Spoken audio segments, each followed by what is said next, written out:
You cannot get people to believe in your dream until you believe in it yourself. Nobody's gonna put into your dream before you put in. You have to invest in what you dream for.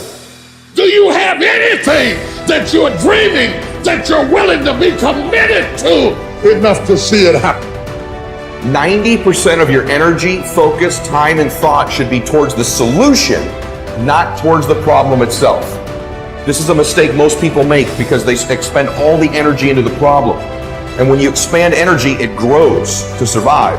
And the problem gets bigger and bigger and bigger and bigger, and the solution becomes more and more difficult. The hardest part about change is not making the same choice as you did the day before. And the moment you decide to no longer think the same way, make the same choice, act the same way, create the same experience, or live by the same emotion, it's going to feel uncomfortable. And the moment you feel uncomfortable, you just stepped into the river of change. Short-term thinking says the donut tastes good, eat it. Short-term thinking says one workout doesn't matter. I can say. Short-term thinking encourages you to make short-term emotional decisions that hurt you in the long run. Think strategic. Think long-term. Act strategic. Take action that improves your long-term position and moves you toward your long-term goals. You need to win battles in order to win the war. You need to get out of bed, you need to run, you need to work out, you need to read and study and practice, and you need to do things that you don't necessarily want to do. Get out of your damn bed, get off your phone, and you need to go out there into the world and get after it. People think of freedom as the ability to implement your whim. And freedom opens up that as a possibility, but sustainable freedom, that isn't what it's about at all.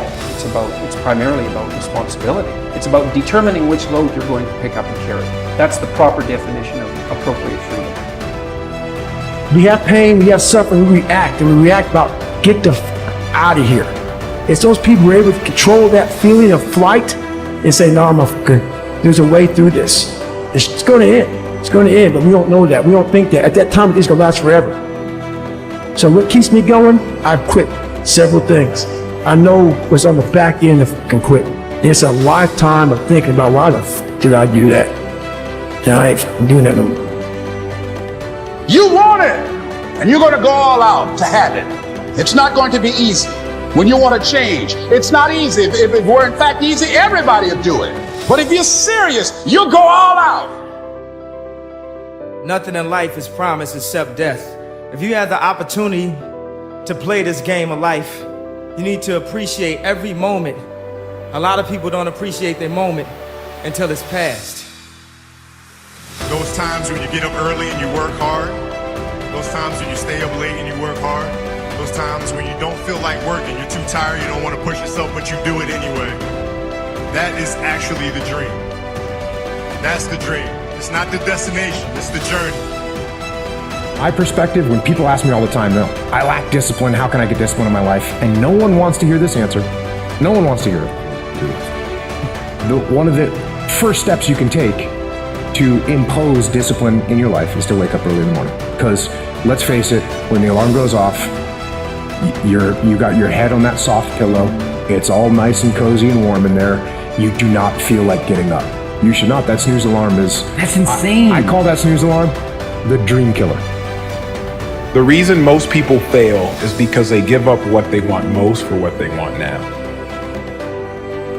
95% of our decisions are made by how you feel in the moment.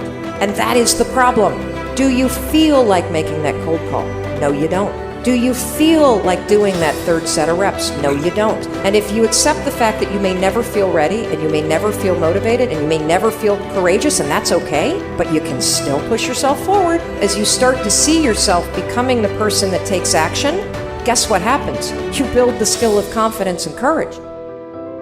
I believe that most human beings are only living at about 40% of their capability. So the mind has a governor, like a car. If you're driving a car and the car has a governor on it, the car may say 130 miles an hour, but the governor is set for 91. Once that governor sets in, you get to 91, that car starts doing this. The car wants to go. The car wants to go, but that factory said, we're not going past 91. We have a factory, a nice governor in our brain, and it's a survival mechanism. It protects us from pain and suffering. The second we feel that, our mind says, oh no, this isn't fun. We should back off. We should sit down, find something more comfortable. And there's something about the mind. The mind has the tactical advantage over you at all times. At all times of your life, the mind has a tactical advantage over you. Why is that? It knows what you're afraid of. It knows your insecurities. It knows your deep, dark lies. And it starts to push you away from that. It pushes you in a direction that is comfortable. The mind controls everything.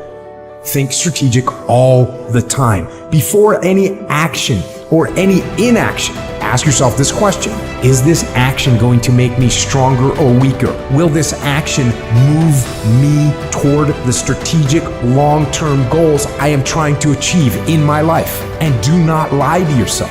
You have to tell yourself the truth. And the truth is, you have time. You have the skill.